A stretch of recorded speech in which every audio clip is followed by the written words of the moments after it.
In this video, I'll show you clips of some of the most important parts of the 2008 Richmond Marathon course. If you haven't had a chance to run the entire course, watching these clips will help you become more familiar with the race, so you'll know what to expect. In addition, watching the video can help you develop more vivid images of the course. You could then replay these images in your mind to help you mentally prepare for the race. I'll talk more about that in a moment. Okay, now let's get to the video clips. We'll start at the beginning with a clip of the starting line. Here we begin at the beginning of the marathon, and notice the communications tower in the background. You'll start by going northwest on Broad Street. At this time of morning, the sun will be at your back. It will be low in the sky, about 15 degrees above the horizon.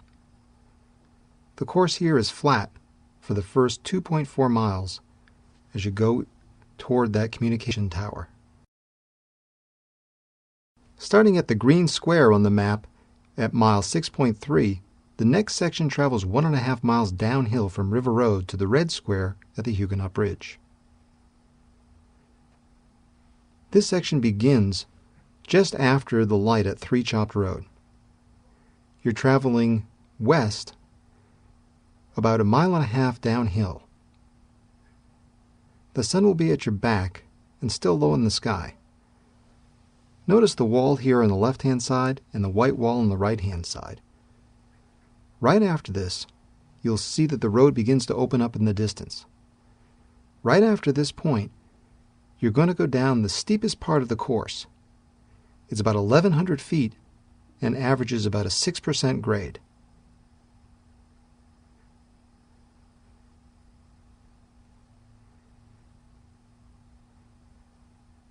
When the tree canopy opens up and the course levels off, you'll see River Road Shopping Center on your right-hand side.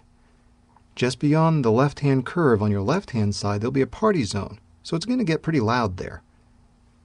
Now, traveling on about 1/10 of a mile past the party zone, the road will narrow and take a sweeping left-hand turn, which will take you across the Huguenot Bridge.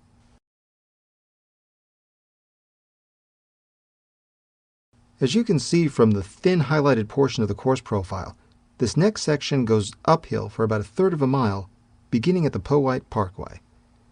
You begin at mile 11.5, crossing over the Powhite Parkway and the railroad tracks. When you see the sign here on your right-hand side to the Powhite Parkway, you'll begin a gradual uphill. It's only about 1,500 feet at an average of 4%, so it's not very steep. The sun will still be fairly low in the sky, and you'll be facing it as you go around this curve. As you crest the hill and see the light at Bliley Road in the foreground, the hill will begin to level out again.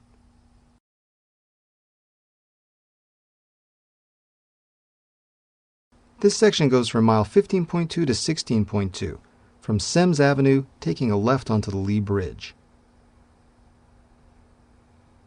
As you take the left-hand turn from Semmes Avenue, you'll turn onto Cowarden.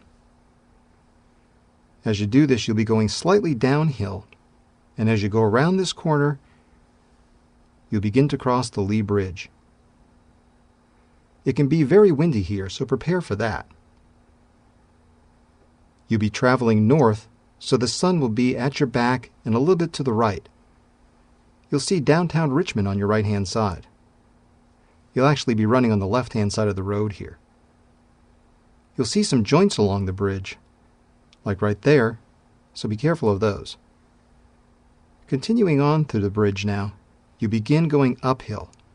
Now for the next 0.3 miles or so, this is actually the steepest uphill portion of the entire course. As you make this sweeping corner, you'll see this nearest building on your right-hand side.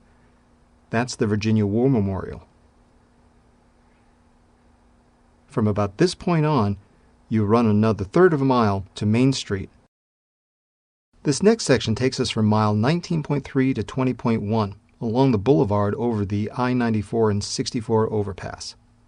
We begin right here, and on the right you'll see the white fence of Buzz and Ned's. That'll be a party zone, so it should be fairly loud around this section.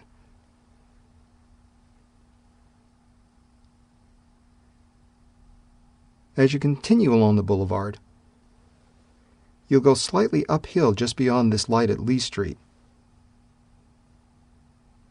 You're traveling north, so the sun should be at your back.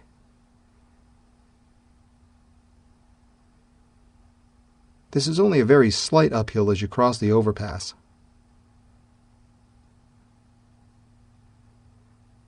After you get up the hill and cross over the interstate, you'll begin to see the diamond on the right-hand side of the street. This final section from mile 25.9 to the finishing line takes us from 3rd Street to Carey Street. Here you'll make the left-hand turn from 3rd Street to Carey Street toward the finish line.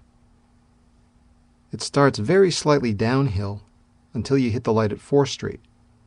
From 4th Street to 5th Street, you'll have a very gradual uphill, but it's the last uphill of the course. Pay close attention to the buildings in the skyline here. As you cross over 5th Street, it's all downhill from here.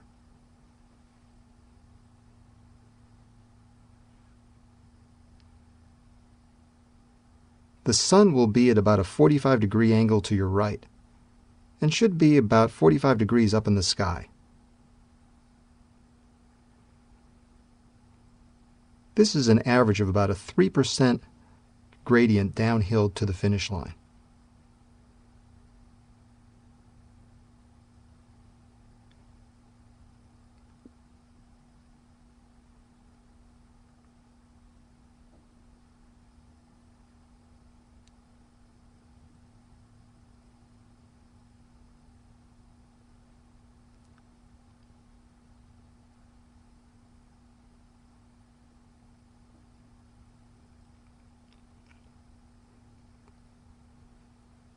Now here you're crossing the light at 9th Street, and just beyond it is the finish line. When you see this building to your left with a blue SunTrust sign, you're done. Now that you've watched this video from beginning to end without interruption, try watching it a second time. But this time, pause the video at different points along the course and try to observe as many details in the scene as vividly as you can. Imagine what it will look like, sound like, and feel like during the marathon. Later, you can use these images while imagining yourself coping with pre-race jitters at the starting line, working through the fatigue of the last several miles, and the feeling of exhilaration you'll get when you cross the finish line. Practice this imagery technique for 5 minutes 3 times a week, and you'll be surprised how familiar you'll feel when you actually run the race, and how mentally prepared you'll be to meet the challenges of the marathon.